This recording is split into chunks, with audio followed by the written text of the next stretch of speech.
भारत में घरेलू कलेश की समस्या सदियों से चली आ रही है। वहीं आज 21वीं सदी में भी इस समस्या का समाधान नहीं निकल पाया है। घरेलू कलेश ने कई जिंदगियां निगल ली हैं। ताजा मामला बल्लभगढ़ की त्रिखा कॉलोनी का है, जहां एक विवाहिता की संदिग्ध परिस्थितियों में मौत हो गई। वहीं जहां मृतका के ससुराल वाले इसे सुसाइड बता रहे हैं, तो मृतका के मायके वाले इसे हत्या करार दे रहे हैं। मायके पक्ष का कहना है कि मृतका का गला दबाकर उसकी हत्या की गई है। ये तस्वीरें फरीदाबाद के बादशाह खां अस्पताल की मोर्चरी के बाहर की है, जहां पर मृतका सुमन के परिजनों का रो रो कर बुरा हाल है।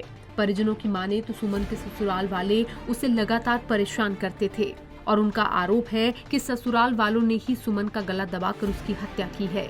वो महिला मेरी बहन है, जिसका नाम सुमन है, जिसकी शादी 2013 में करी थी हमने।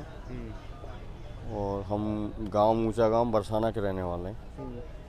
और उसकी वो यहाँ त्रिखा कॉलोनी में रहती थी, जहाँ पे उसके और भी परिवारीजन रहते हैं। 2 देवर साथ में रहते हैं, सास ससुर हैं, सारा परिवार यहीं रहता है। परसों शाम को हमारे पास फ़ोन आया था उनका कि उनके घर में कलेश हो रहा था। हमारी बहन का फ़ोन आया था और मेहमान से बात हुई थी, तो उनमें आपस में मारपीट और झगड़ा हुआ था। फिर हमारे भाई ने उनको समझा दिया और वो उनको बोले कल हम आके आपस में तुम्हारा कोई विवाद है तो हम कर देंगे। वो बीच बीच में उनकी मारपीट होती रहती थी, पैसे लेन देन के चक्कर में कभी कभी झगड़ा होता था। फिर समझा देते थे तो वो समझ जाते थे, फिर शांति हो जाती थी। हमारी बहन हमें चुप करा देती थी कि कोई बात नहीं, अब मैं कर लूँगी, अपने घर की बात है हमें घर। कल सुबह जी हमारे पास फ़ोन आया कि सुमन नहीं रही।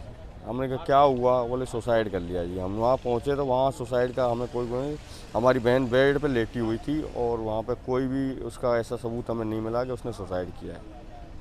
हमें लग रहा है वो उसको गला दबा के मारा गया है, उसका मर्डर हुआ है। 4-5 लोगों ने उसका मर्डर करके उसके परिवारजनों ने उसको सुसाइड का नाम दिया। उसमें सर हम इंसाफ चाहते हैं, हमारे सामने पहले सच्चाई आए कि उसके साथ हुआ क्या है। बच्चे वगैरह भी हैं? 3 बच्चे हैं जिसके। तो पुलिस क्या कार्रवाई कर रही है? ये अभी पुलिस की कल FIR करी है, कल पूरे दिन FIR में निकाल दिया। अभी पोस्टमार्टम के लिए अभी तक कोई आया नहीं है। पुलिस भी इसमें वो ज़्यादा सीरियसनेस नहीं दिखा रही है। मानो 10 साल से वो ऐसी परेशान कर रहे हो, पर वो उससे कुछ नहीं कहने देती कि इनसे कुछ मत कहो। वो मानो मन चाहे जब परेशान करे हो, वाद धमकी दे रखी कि ये बीमार है, इसके कुछ हो जाएगा, इसके कुछ हो जाएगा। तो वो हमें उससे बोले नहीं देती। वो कहती तुम मत क्यों, मैं अपने आप देख लूँगी अम्मा, मैं जैसे रखेंगे जैसे रही आऊँगी मैं। ठीक है भैया मत रहे। फिर दोपहर को मुझे बात कर रही है कल, तो दिन में 2 बार फ़ोन आ जाओ मेरे पास राजी खुशी को। भैया उनको महीना में 20 दिना में आई बार झगड़ा हो 10 साल के ऐसे ही हो, दूसरे के ऊपर, भैया के ऊपर, सास ससुरन के ऊपर। महीना में कम से कम 10 दिन झगड़ा हो और 20 दिन सही रही।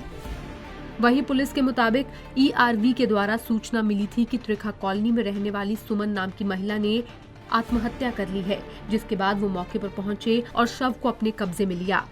फिलहाल पुलिस पूरे मामले की जांच कर रही है और पोस्टमार्टम रिपोर्ट आने के बाद ही पूरे मामले का खुलासा हो पाएगा। ERV द्वारा हमारे को सूचना प्राप्त हुई, सुमन वाइफ ऑफ जितेंद्र ने त्रिखा कॉलोनी की जो रहने वाली है उसने फांसी का फंदा लगाकर अपनी जीवन लीला समाप्त कर ली है। जिस सूचना पर मैं खुद मौके पर मेरे SHO साहब व अफसरान वाला को लेकर मौके पर पहुँचे और मौके पर पहुँचकर देखा तो सुमन की नाश को बेड पे लेटी हुई थी। जो घटनास्थल को सुरक्षित रखते हुए सीन ऑफ क्राइम टीम को मौके पर बुलाया गया और फोटोग्राफर टीम के मद्देनजर रखते हुए घटनास्थल का निरीक्षण करके जो भी साक्ष्य वहां से प्राप्त है उनको एकत्रित किया गया। वह मौत के कारण के बारे में पता करने के लिए डॉक्टर द्वारा PMR कराना जरूरी है। इसीलिए अलग से बोर्ड गठित करवा के डॉक्टर से आज PMR कराया जा रहा है। कल समय अवधि FIR के वजह से डेट हुआ। जो इन्होंने दरखास्त दी है उसमें अभियोग अंकित कर दिया जा चुका है।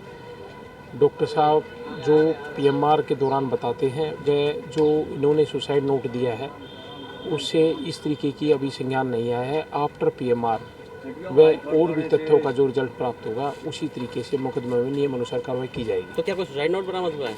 एक सुसाइड नोट बरामद हुआ है। उस सुसाइड नोट में लड़की की निरीक्षण करना भी जरूरी है। जो परिवारजन बताते हैं कि ये लड़की द्वारा ही लिखा गया है, पर लड़की पक्ष से जो दरखास्त प्राप्त हुई है उसमें उसको दहेज द्वारा प्रत्यापन करके फांसी देना मालूम हुआ है, जिस संबंध में पीएमआर के बाद ही मुकदमा जामे नियम अनुसार कार्रवाई की जाएगी। पुलिस के मुताबिक मृतका के पास से एक सुसाइड नोट भी बरामद हुआ है, जिसकी जांच की जा रही है। फिलहाल पोस्टमार्टम करवाया जा रहा है। पोस्टमार्टम रिपोर्ट के आधार पर ही आगे की कार्रवाई अमल में लाई जाएगी। पंजाब केसरी टीवी के लिए फरीदाबाद से सुधीर शर्मा की रिपोर्ट।